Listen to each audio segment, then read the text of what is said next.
Oh, it was a long press. Sorry. Sorry about that. Oh, but now I have a bit of a, how's that? Okay, sorry. All righty. Okay, so summary, what I'm going to talk about today is what can we learn from sort of microscopy data and experiments that can be done inside of living cells. Okay. All right, so to tell you a little bit about the biological context that we will be in today, this has to do with what's called RNA localization. How many people have heard about that? Some people have been to my talks before. Great. So RNA localization is this process by which this translationally silent RNA, so it's not undergoing translation yet, right, is being packaged somehow, and it's being localized. It has to get into some very specific subcellular destinations. It has to get to some, let's say, the periphery of the cell or some sort of place where later on it will be translated to produce protein and do its job.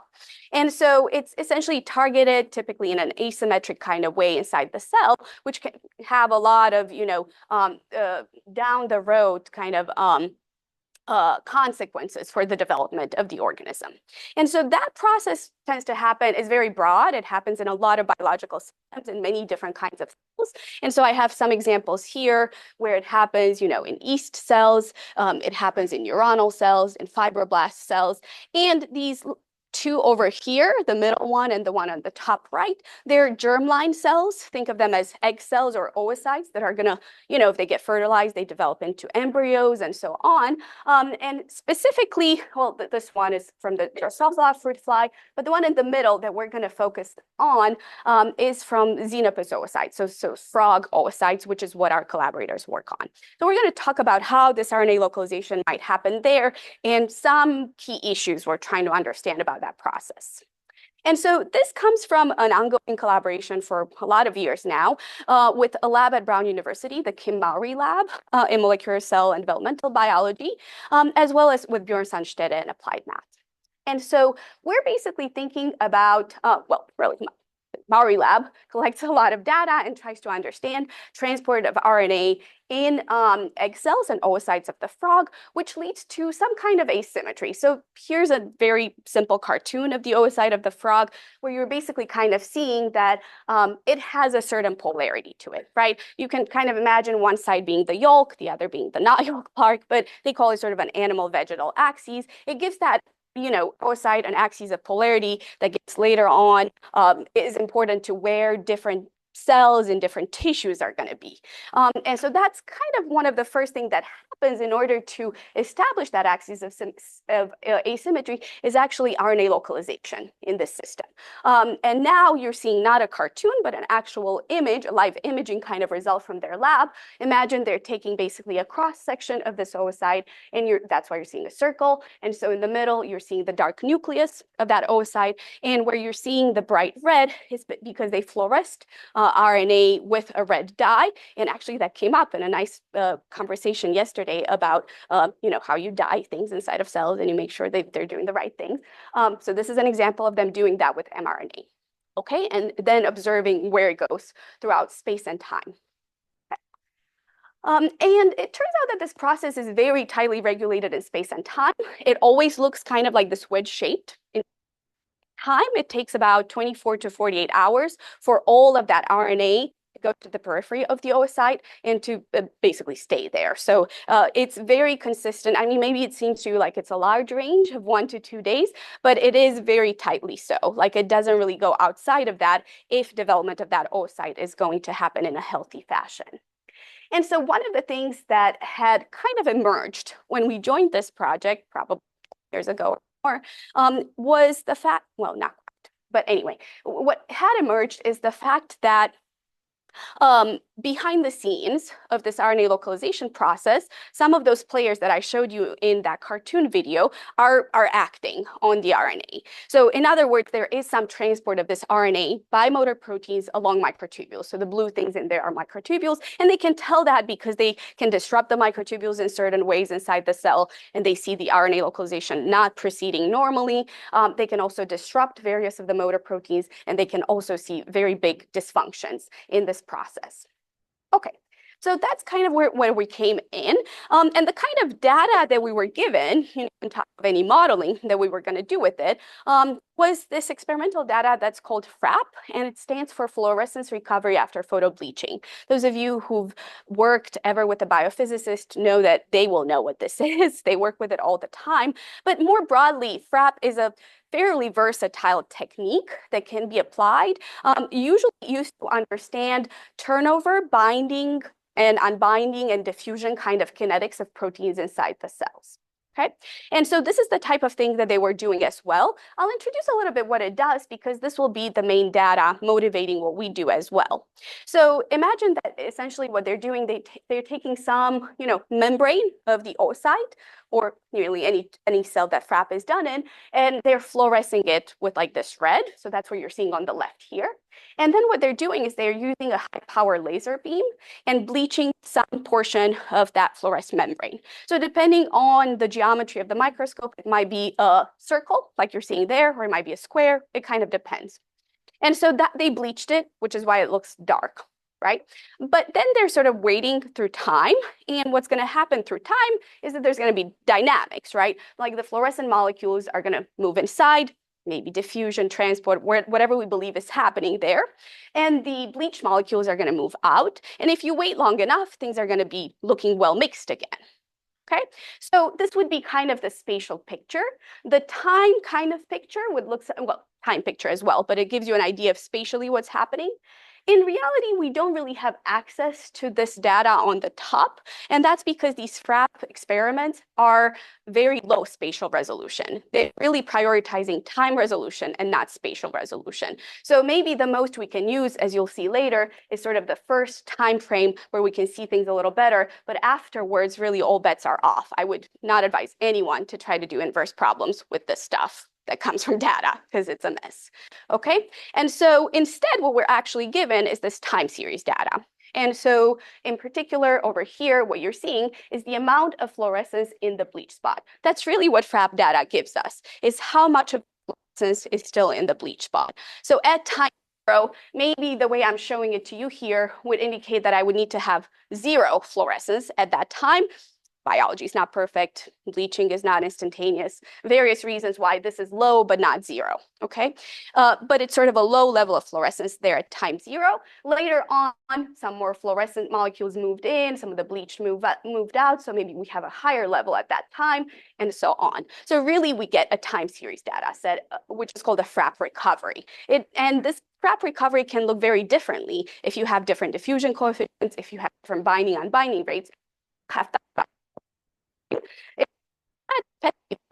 they have thought about it for a long time, but typically fitted with like an exponential curve. Like 1 minus e to the negative kt is very common. It's actually programmed in the microscopes, and it will give you like a k parameter that then they trying to get like a diffusion coefficient from or something like that. It actually makes a lot of assumptions under the hood, like they're assuming that the dynamics is reaction dominant, but they're sort of not saying that. Oftentimes they don't know that's the case. And so essentially what we wanted to do with this, and some people have done a little bit of this, was to really start mechanistically from what we believe is happening before we're trying to infer parameters from this data set. Okay. So in particular for us, a very simple math model that you might imagine fitting given what we think is happening to the RNA in these systems is a simple linear coupled system of PDEs where each of these concentrations, so U and V corresponds to one of these populations of RNA that is doing dynamically something different. So for example, U over here is the population shown on the bottom of this cartoon, the one that's being transported, right? So we believe transport is happening based on evidence in the lab. And so let's include that in the model, essentially, with some advection speed C.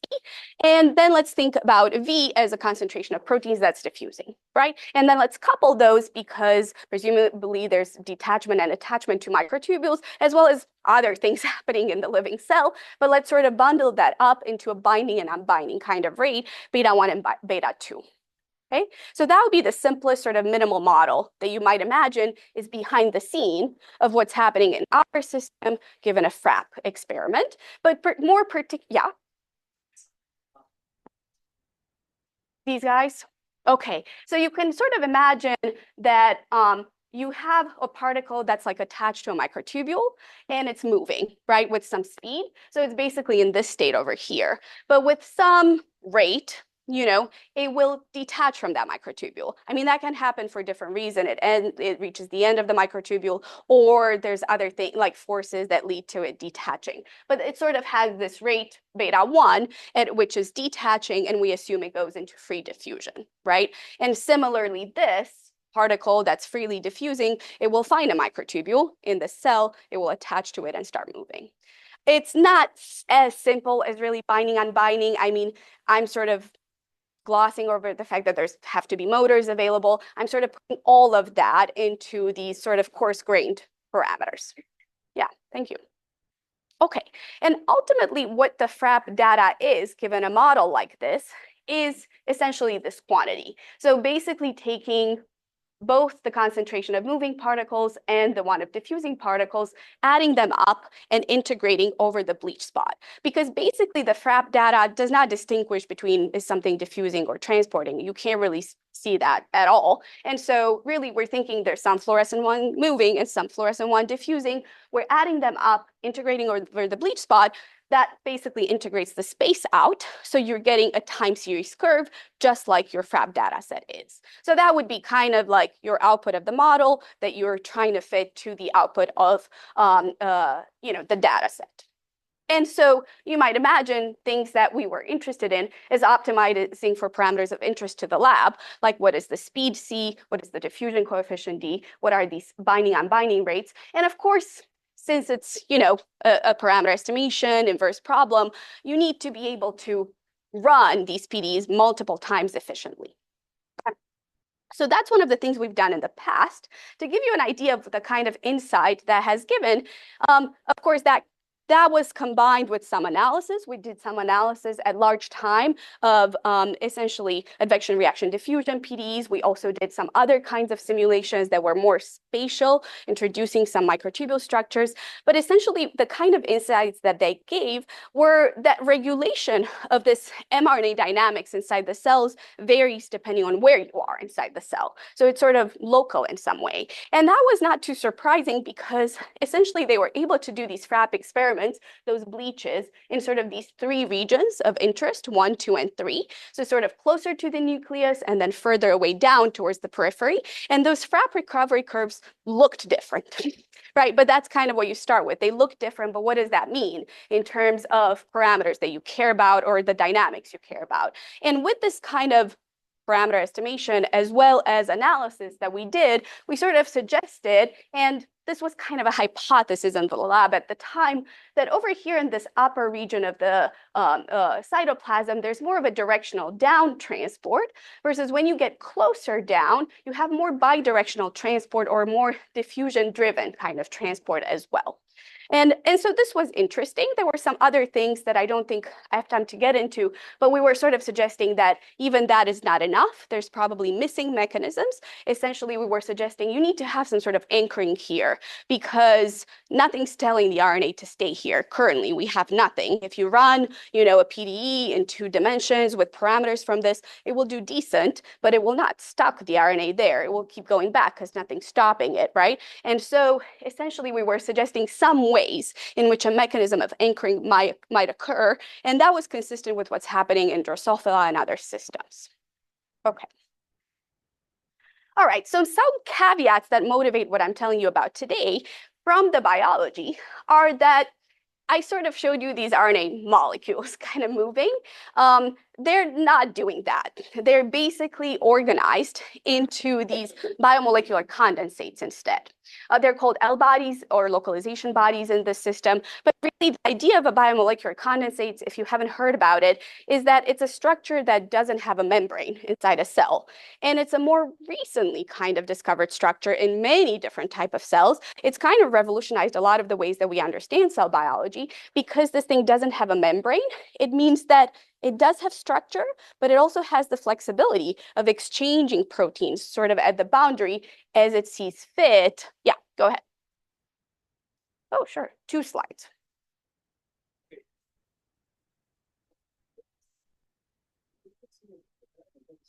Uh-huh.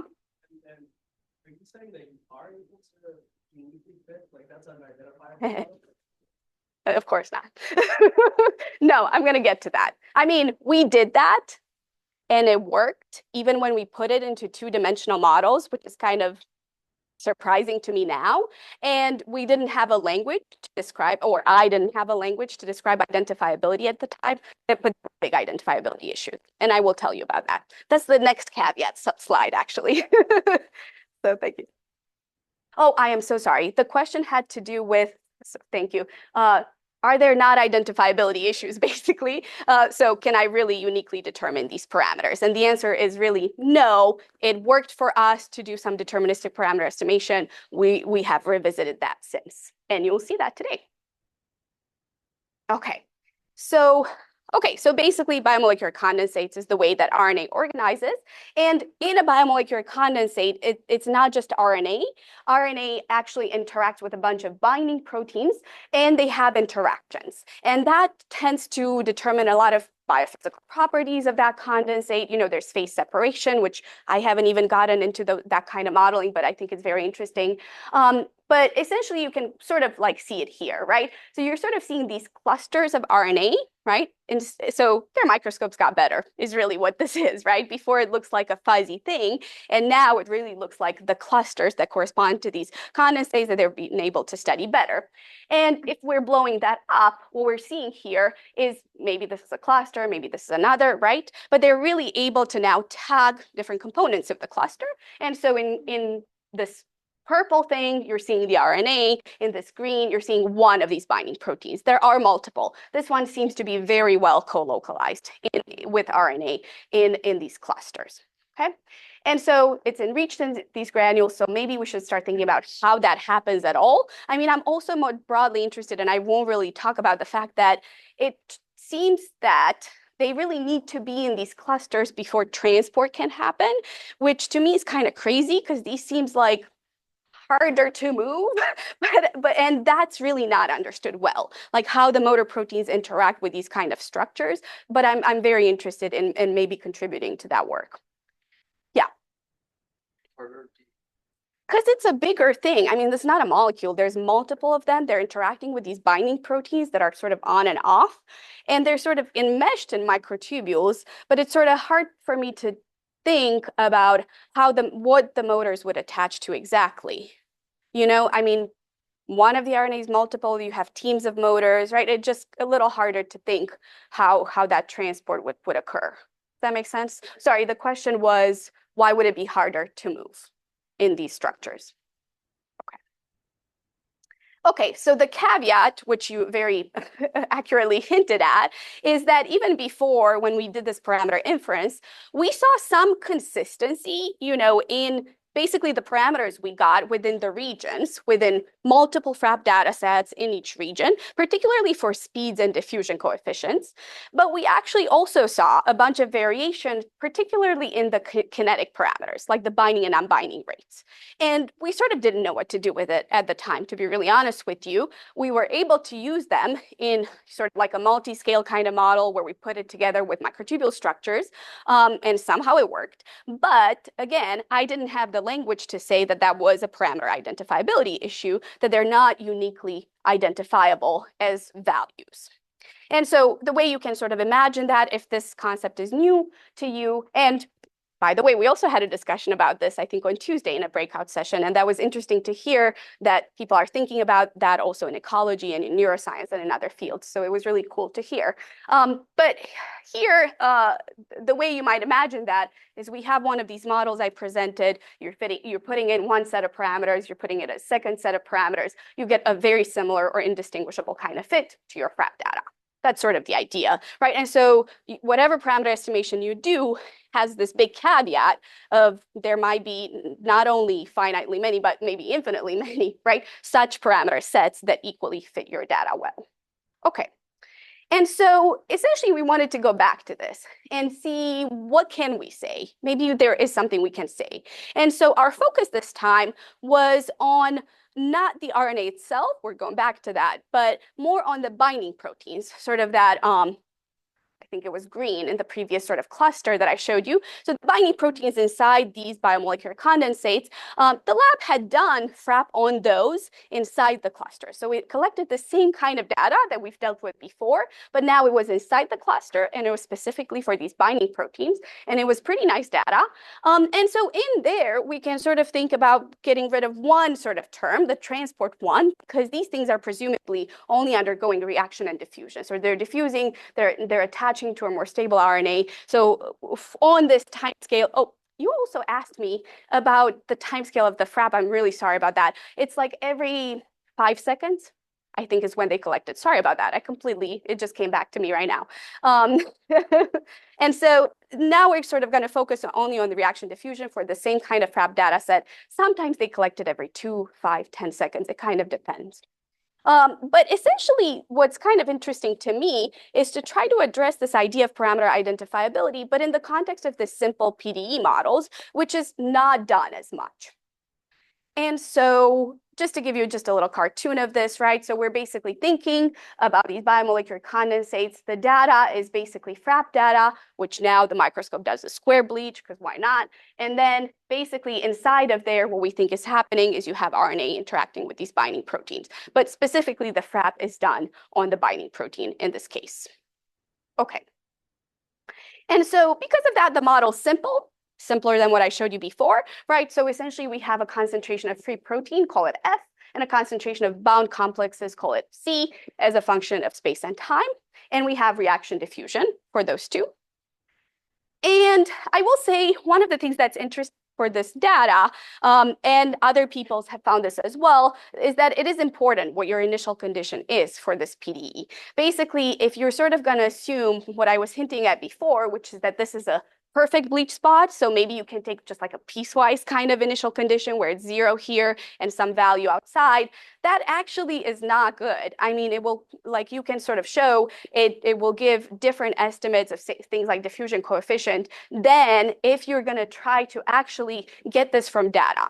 And so in particular, what we did is we did this based on a different model of just the photobleaching process itself. So you can model the photobleaching as this first order kind of reaction. People have done that before. They hadn't really done it for the square bleach spot, but that was not so hard of an extension. It gives kind of like gross thing, but let's not worry too much about those error functions because really they just show up in the initial condition, right? After that, the PDE will sort of deal with it, and it's not bad. But we sort of wanted to have, you know, these kind of like more accurate fits of what that initial condition through X and Y would look like. And it turned out that it wasn't really too different in X and Y, so we ended up using the same kind of form for those two spatial dimensions.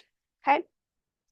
All right, so essentially what we now have is, this is our initial condition. We don't really know how much of that initial condition to put in the diffusing versus the sort of bound complex kind of state, right? And so unfortunately that gives another parameter, like let's call it P. So we're going to say fraction P of that initial condition goes into the free diffusion state and 1 minus P into the other state. We have since sort of gone back to that, like maybe you're assuming things are well mixed, maybe you're taking P as, you know, the steady state of the PDE. It doesn't change identifiability or estimates all that much, but here we sort of kept it as a free parameter as well.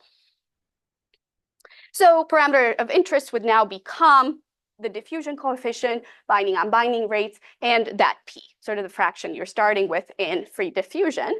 And again, the FRAP data that we are going to connect, you know, this model with is again this integral of the sum of the two populations, the sum of the two protein concentrations over space. And space now is just a square, right? So, yeah. Possible to get just from assuming some fast time scale and you have like equilibrium between the bound and unbound. Yeah. Yeah, the question is it possible to get P by assuming fast switching or something between the two populations? And we didn't do it for the paper. I've done it with an undergrad basically like this past summer, and it doesn't change things all that much. It's not, I mean, because the fact is that while we do things like identifiability and estimate the SPE, that does not seem to be that important to really what D beta 1 and beta 2 are all that much because it's really just that time equals 0 thing. And so we've done that and it didn't like affect things too much. Yeah. Question maybe I'm missing something. This reaction term looks like we have some kind of conservation that F plus C remains constant over time. Just get this extending reaction. So you integrate over space, you look at F plus C, you just get the constant. Oh, sorry. The question is that there's some conservation, basically. Vice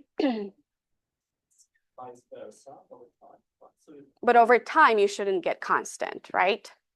In space, yes, you have conservation, right? But in time, I do F plus C over T over the T and then get. I think it's where are you integrating? Oh, yeah. Oh, sorry, I see what you mean now. Okay. Oh, yes, I got it. Yes, we're integrating over the square bleach spot. Yes, I see what you mean now. Yeah. So that can vary, obviously. Yeah. Got it. Thank you. I don't know if I repeated that. Okay, I kind of did. Yes. Okay, excellent. Good. Okay, so that's the setup. And so, you know, what we did in the past, we just redid it here. This is kind of what I would call deterministic. I mean, what's kind of called deterministic parameter estimation. I will contrast it with something else later. But even this, we sort of don't do super blindly, meaning you still, in any sort of inference problem, you have to start with some initial guess. And in these problems, I find that we don't have good initial guesses, like almost ever. Because again, this is happening in living cells. I don't have much to work on, diffusion coefficients or beta 1 and beta 2 in other places. And so what we typically do is we do some sort of like parameter sweep, like sweep your diffusion coefficient through essentially like a log scale of values. And similarly for beta 1, beta 2, you could do that with P as well to essentially get, you know, do a bunch of forward iterations of your numerical PDE and get a sense of how far that is, right, from your FRAP data set. And then you'll get some sort of top hits, some things that are closest to your FRAP data, and they'll probably have different parameters that lead to that, different sets of parameters. That's what we then use as the initial guess for optimization of the full thing. So that's what we did before. We redid it here. And again, not surprisingly, wide variability, particularly in beta 1 and beta 2. Okay, so identifiability kind of issues, not too surprising. And so what we decided to do in order to zoom in on this, we basically wanted to say, it kind of looks like D is identifiable. Can we sort of quantify or more rigorously show that? Is there anything else we can do with beta 1 and beta 2? Can we say there's some relationship between them? That was really the motivating question for this project. And so the first thing that we did is forget about the experimental FRAP data. We're going to get back to it in like basically the last slide. Let's now sort of create a sort of perfect data set that we are basically going to determine with some parameter regimes that we care about.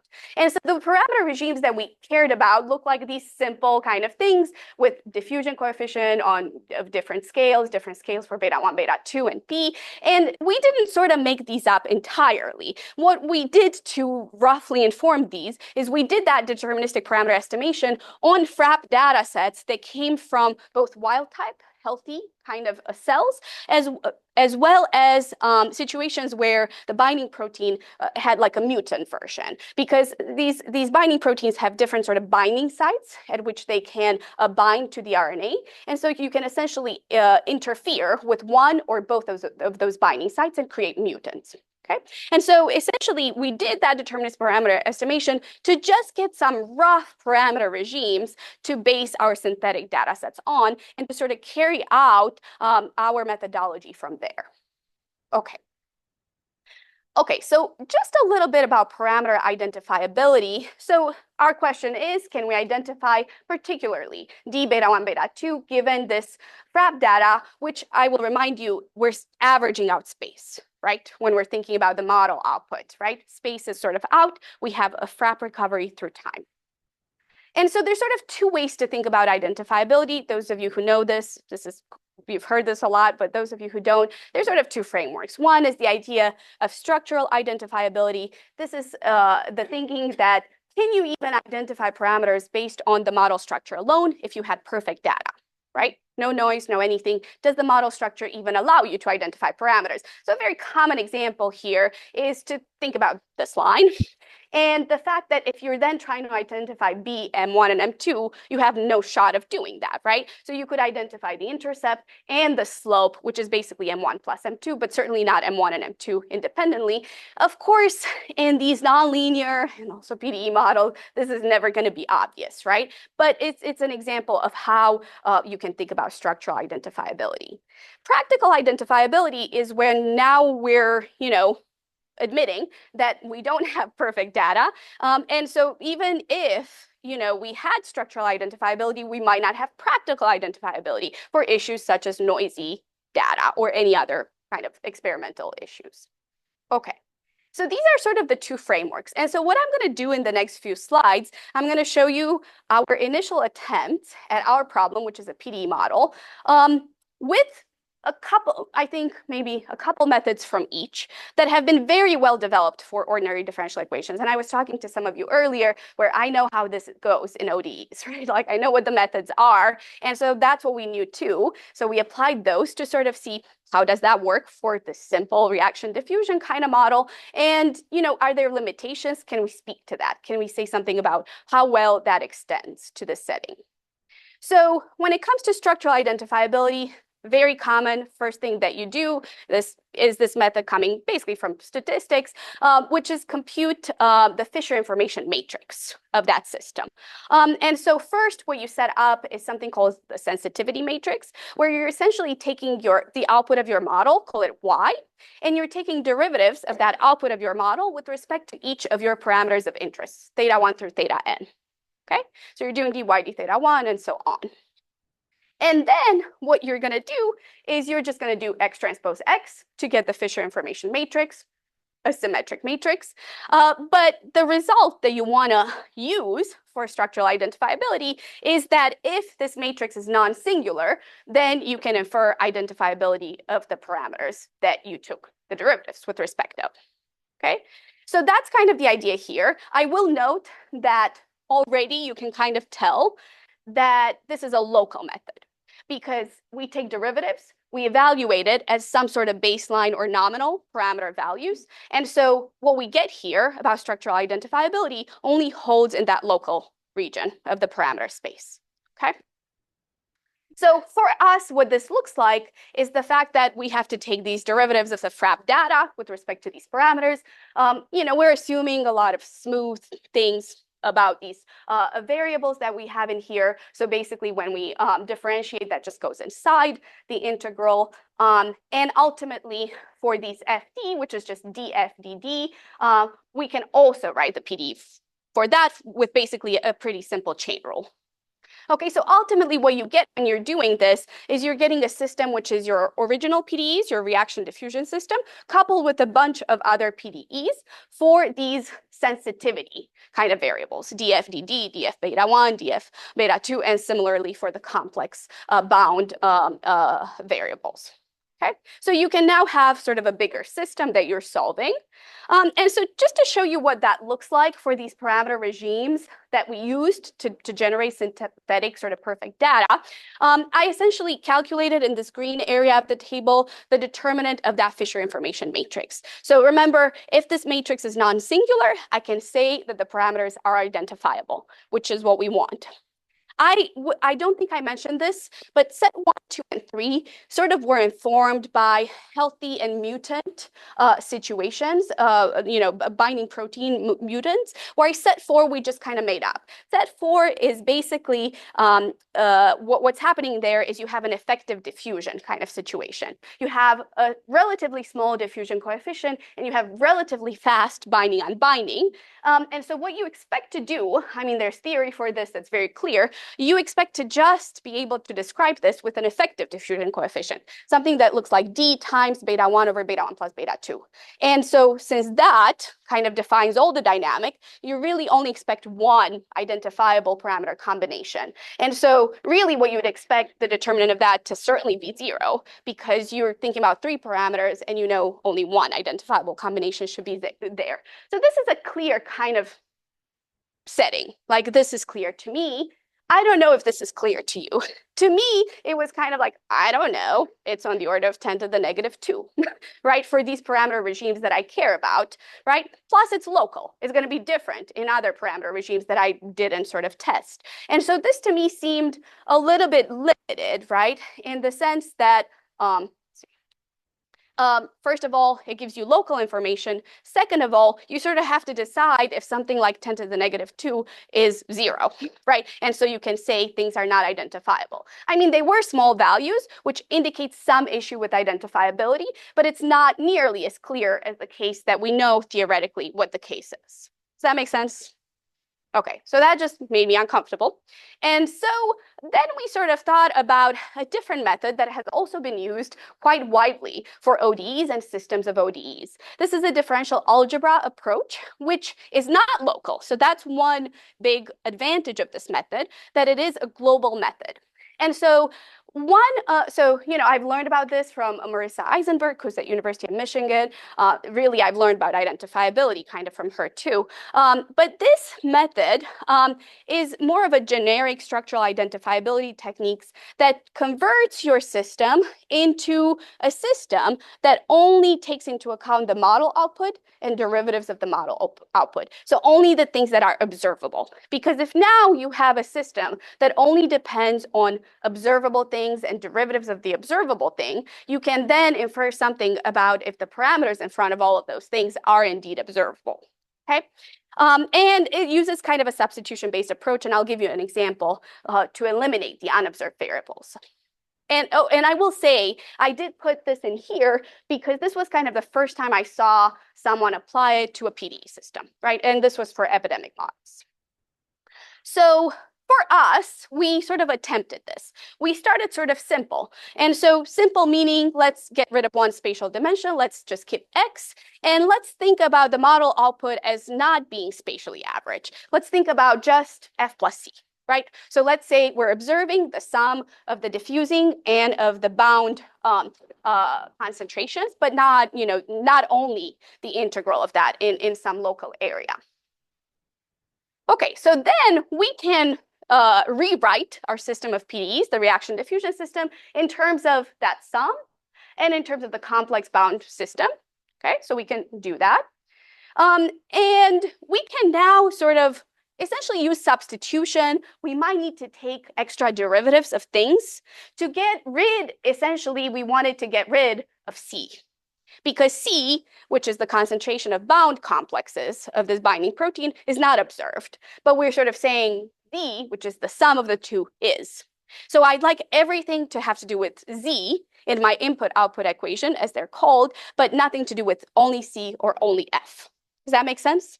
So only the thing that's observable, which is the sum of the two, should show up ultimately. And that requires that I have to take multiple derivatives in here in order to get rid of the things that I don't want to show up ultimately. So that looks something like this. So you can see we had to go up to, a third order derivative there, but it was possible.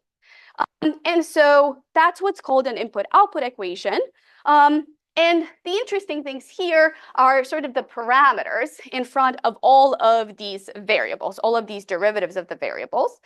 Typically, what's done is that you're trying to make things monic in sort of the largest derivative kind of thing. So divide everything by D to put a 1 in there to have a monic polynomial of that. And so everything will be divided by D. So the set of coefficients in front of each of these things is going to be 1, negative 1 over D, beta 1, negative beta 1 plus beta 2 over D. Okay? And so then the theory tells us that we can interpret that map as a map, right, from the parameters to these coefficients, polynomial coefficients. And if the math is injective, right, so if you could say, take a D beta 1 beta 2 and D tilde beta 1 tilde beta 2 tilde, set them equal, find, a unique thing there, then you could say the parameters are identifiable. Okay? Is it injective? Just first. Yeah.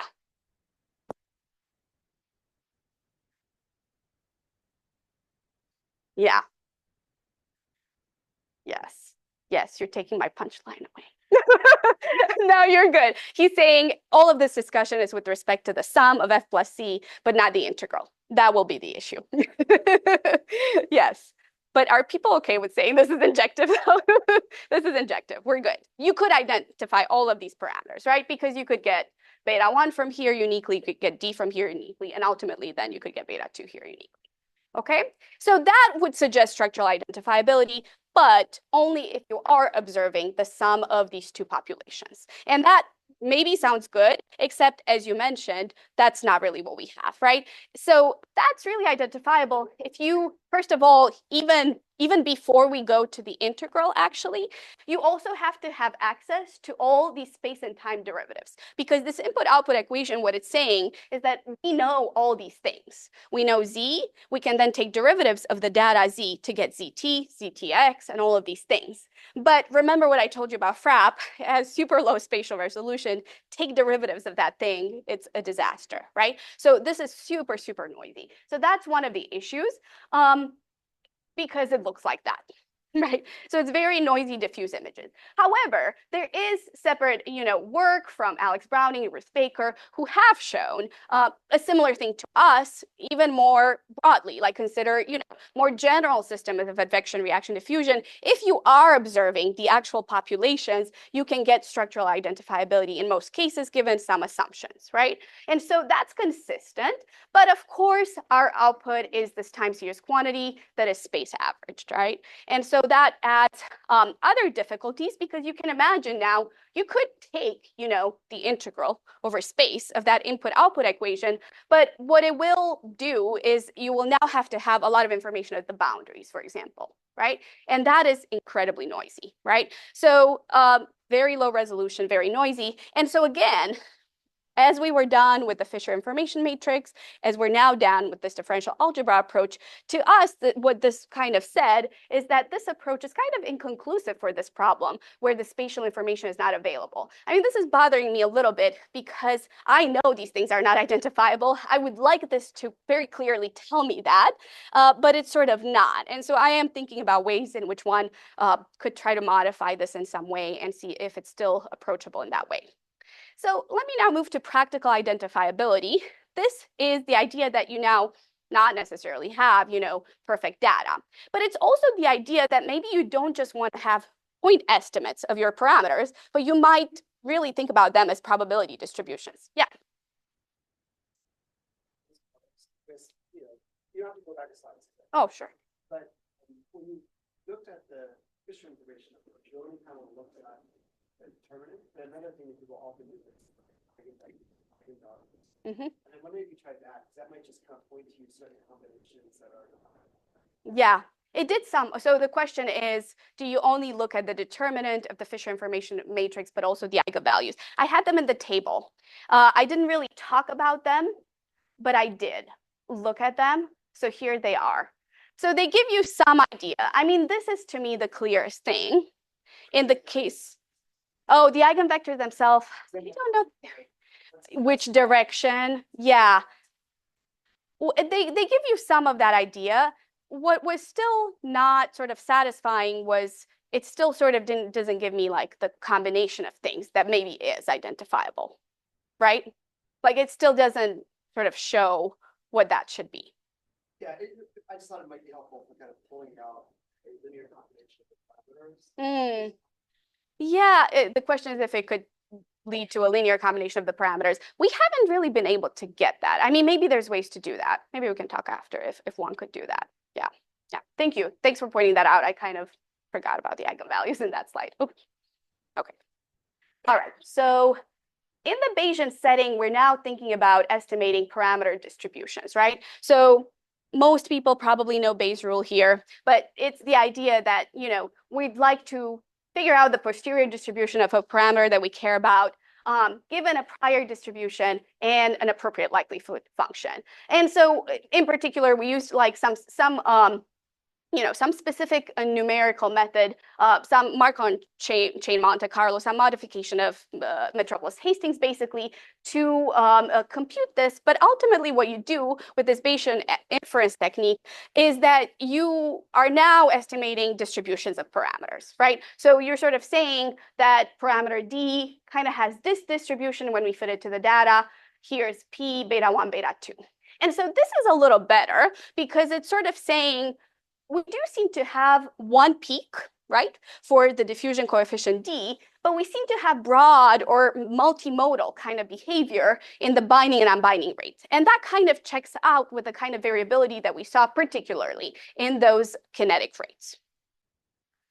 You can also get sort of bivariate information, right? And this is kind of what you're hinting at, right? Like you can see sort of the relationships between beta 1 and beta 2 and the fact that what you're getting in these clouds here is something flat or something like that.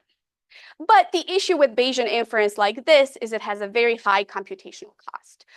It probably took a day or two to sort of generate this kind of thing. And so instead, something that's been used a lot more, I would say, in the math bio community to get at practical identifiability is this idea of profile likelihoods. So profile likelihoods is you take your likelihood function, you normalize it, but really more importantly, you're sort of calculating a likelihood for each of the parameters that you're trying to understand the identifiability of. And so you're sort of saying, let me say this parameter psi is just the diffusion coefficient, and let me put all the other parameters, beta 1, beta 2, p, whatever else, into this nuisance parameter vector. So what you ultimately end up doing is you take your interest parameter, and you take a grid of that interest parameter, you fix it over there, and then you fit your data. You do parameter estimation, basically, but you're essentially optimizing out all of your nuisance parameters and figuring out what your likelihood function is over there. So what you're aiming for, what you would like to see, is something like this. This is like structural practical identifiability when you have a clear peak and you sort of have exponential decay from it on both sides. When you have something like this, where it doesn't really go down on one of the sides or it goes very slowly, that is usually indicative of practical non-identifiability. And when you have a flat line, that's like a structural non-identifiability. This is nice because the kind of parameter estimation you do now has one dimension less. Of course, you have to do more of them, but you're sort of making your life a little easier computationally with this profile likelihoods approach. Okay, so this is what that looked like to us. So diffusion coefficient looked quite nice. Beta 1 and beta 2, not so much. Okay, and this, of course, confirmed what we had seen before. But again, let's get at the relationship between these things. And so what in the next 2 or 3 slides, I'm basically going to tell you what we did to get at that relationship. And so here, what I'm doing is I'm essentially fixing the diffusion coefficient, and I'm varying beta 1 and beta 2 on some grid, right? I'm just varying them, and essentially generating FRAP data with those parameters, and comparing that FRAP data to my original ground truth one. And so what I'm sort of seeing then is that certainly I would never expect to have one local minimum. I actually have a line of local minima in this beta 1, beta 2 space. And if I'm flattening out into 2D, that looks like this red line here. So this kind of indicates some relationship, some linear relationship, in fact, between beta 1 and beta 2 potentially. Okay. So, and I will just say this is like for one of those parameter regimes, but we see very similar things in all parameter regimes that we are interested in.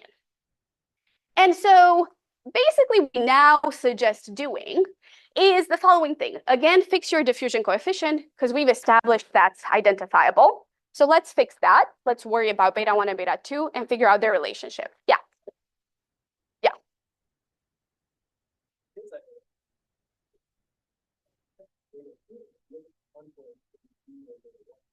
The question is, why not fix beta 1 and look at the contour between D and beta 2 or something like that?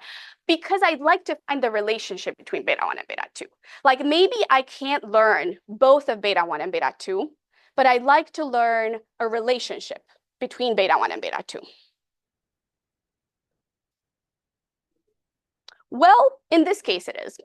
That's sort of the story of this one. I cannot say that that's always possible, for sure. Right? Because even what I'm showing you here is in these parameter regimes. Like it certainly won't be possible in the effective diffusion regime where you can only learn one identifiable combination. So I can already tell you there's settings where you can't. But I'm sort of curious if in these ones that are sort of relevant to us, can you? Okay, oops, sorry. So to kind of describe to you what's happening here is I'm again sort of varying beta 1, beta 2, fixing D, but I'm actually for each of these combinations of parameters, I'm generating a synthetic FRAP data set. I'm doing profile likelihoods for each of these. I worked with undergrads. It was great. They ran all the things. They were wonderful. And doing profile likelihoods, I'm also doing what I showed you earlier. I'm finding that relationship, that slope between beta 1 and beta 2, if there is one. So how might they be related? And I'm seeing some sort of patterns in that, right? They seem to have a trend of how that relationship between beta 1 and beta 2 here on log-log scale kind of evolves. A very minor point, you could sort of say, maybe I'm learning diffusion coefficient well, but maybe I'm not learning it perfectly. What if I change it a little bit? It turns out this kind of a contour field that we drew here doesn't change all that much, which is encouraging. But essentially now I'm sort of what I'm going to aim to do is I'm going to try to parameterize beta 1 and beta 2 in terms of a single parameter. So put beta 1 and beta 2 on some curve. So say beta 1 is a function of some s, beta 2 is a function of some s on this line. And I'm going to want to see, can I identify that s? Right? So instead of beta 1 and beta 2, can I identify something that they're both related to?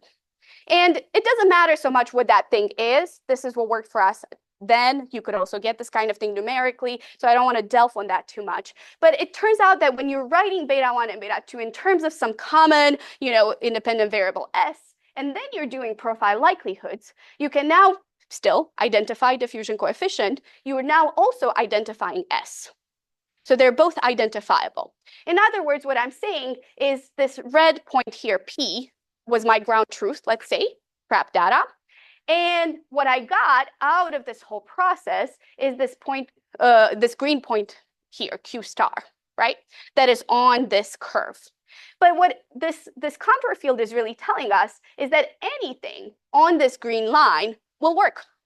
Like any beta 1, beta 2, including like this P that's basically on that curve, will give me a good fit to the FRAP data. But I now have a way to tell you what that green line is. So what that relationship between beta 1 and beta 2 should be. And, okay, that's good. And the last slide where I show you the FRAP data again, because now you're seeing the experimental data with the noise that it comes with. And now we no longer have a ground truth, right? So I don't have any of these red points on this contour field, but we do all this process again.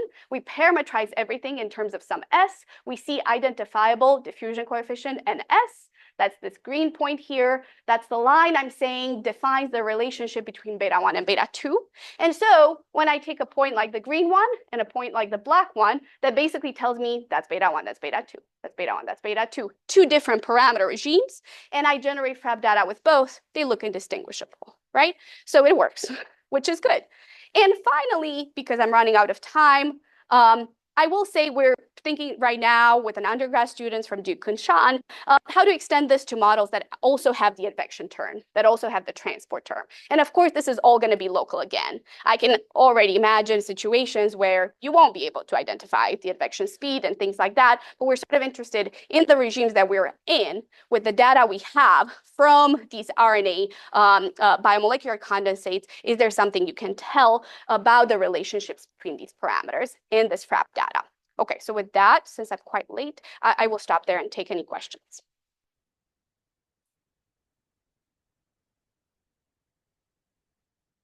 Yeah, Daniel.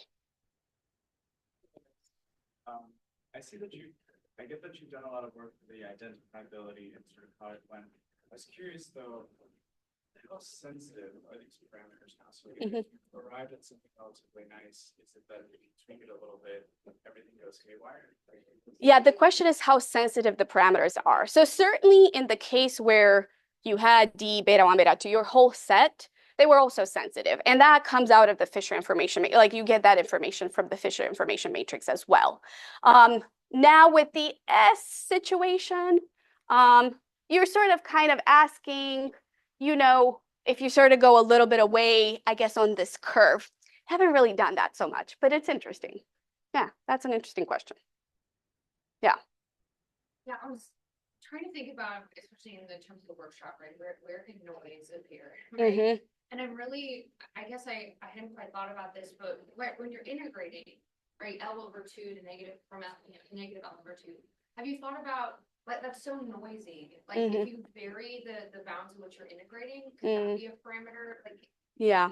is there a way to set up the minimization or that functional to incorporate that noise? I see. Anna's asking if there's also kind of noise coming from the fact that you're integrating over this negative L over 2 to L over 2, and whether that could become another parameter or something like that. So that one I have been told I shouldn't mess with. The reason being that these microscopes essentially have L programmed. And so when they're taking like the amount of fluorescence in the bleach spot, like they have their geometry of the square or whatever it is, and that's what it's going to be through each time frame. So that's why that's not something I'm letting vary, because I've been told that's like The instrument knows that. You don't know how well the instrument achieves that. yeah, I have no sense of that, but yeah. Yeah, go ahead. So beta 1 and beta 2 are binding and binding. So if you have a physical equation for y that's coupled in that way, you have to like back and compensate or balance or The question is, why are they coupled in that way, the beta 1 and beta 2? I mean, I don't know that I want to say that they're coupled in that way. It's more that I don't have additional data to constrain them. And, we got that in a referee report, like, can you do another experiment to like constrain your beta 1 and get your beta 2? And the biology was like, no.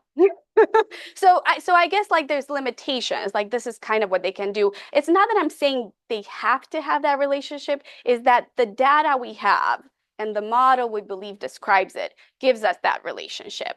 I think what's more interesting to me is sort of this, I didn't sort of point this out, but they're doing like FRAP now on various protein components inside these biomolecular condensates. So I think they're very interested in how are those different, right, in terms of this binding, unbinding kind of relationship. Like, what does that tell us about how they stabilize the RNA in there? But I don't know that I want to say like this is their relationship. This is like with the limitation of what comes out from like the spatially averaged kind of curve. This is all we can say. That makes sense? Yeah. Thank you. General question about modeling that might or may not be related to the previous question. Okay. So your entire spatial domain is closed in the same place, so that F and C cannot enter or leave. It's periodic boundary conditions. Yes, so Yep. Now enter the addition terms. Yep. Right, and I wonder what that would make the identifiability, and I think it may be, but just a hinge, it might destroy this nice relationship. Yeah, I'm concerned about that too. So the question is, I now have the full spatial domain. Now the one I'm integrating over is, sort of not allowing for, it's conserved. Things are conserved within. I have periodic boundary conditions, but if I allow for the exchange, what will happen? So I'm very interested in that because they want to now do FRAP at the boundary, like at the edge of a biomolecular condensate.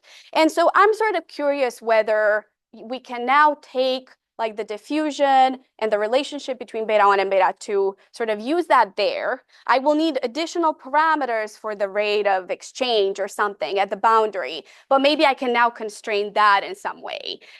I don't know, maybe it's wishful thinking, but that is what I would hope to do. I hope it will help. Exactly. You're sort of saying it will destroy it. I'm actually hoping. Yeah. No, it's all good. No, thank you. Yeah. Yes.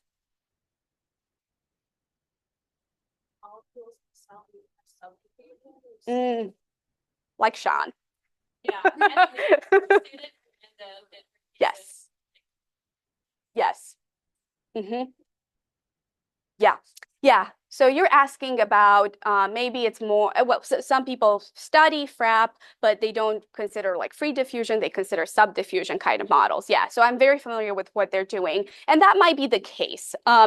I mean, that introduces other things like what is the subdiffusion coefficient? So it sort of introduces other parameters. But I think what's kind of interesting is that they also get to like a similar conclusion, which is in some parameter regimes, you can estimate these diffusion coefficient. In others, you can't hope to. So I think in that sense, you get similar, like from the parameter identifiability point of view, let's just say that, you get similar sort of issues. I would say why I haven't sort of gone there is because we sort of don't know in this living cell what is the case, and additional parameters are always kind of, I need to be convinced that that's like really necessary. You know what I mean? But yeah, I know, and that could totally be the case. And it sort of could be, it could depend on where the FRAP is taking, what protein it's taken of. Molecules kind of maybe getting stuck in some area and then moving more easily in other areas. But alternatively, it could be, you have this like conjecture that clustered molecules can move more rapidly. Yeah. When they're separated, maybe somehow that can be. Oh yeah, so you're sort of asking if the fact that the clusters move in a certain way could be included in the subdiffusion. That would be interesting. Yeah, I don't know, but I think it would be interesting. Yeah.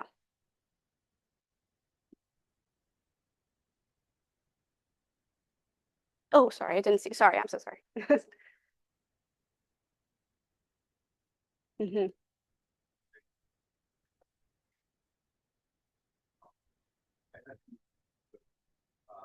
That is, there's some complicated set of parameters that are consistent. Hmm. And you have this argument more than a particular function where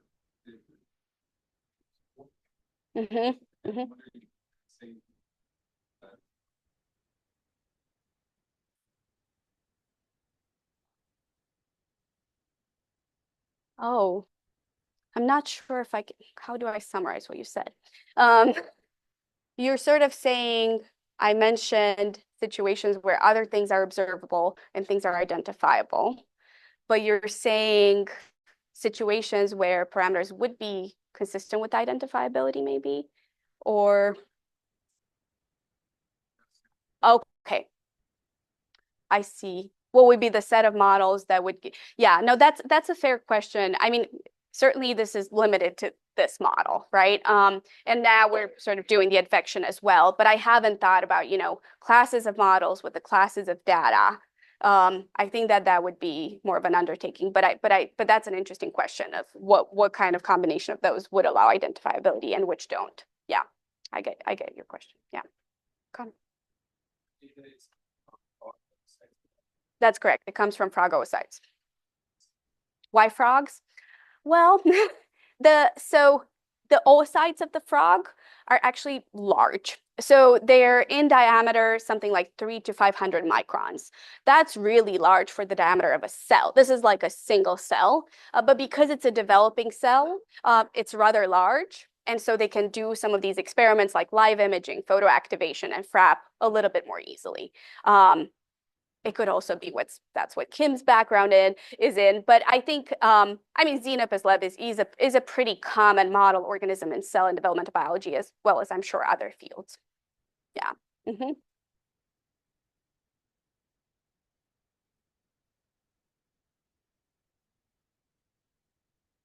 Thank you very much.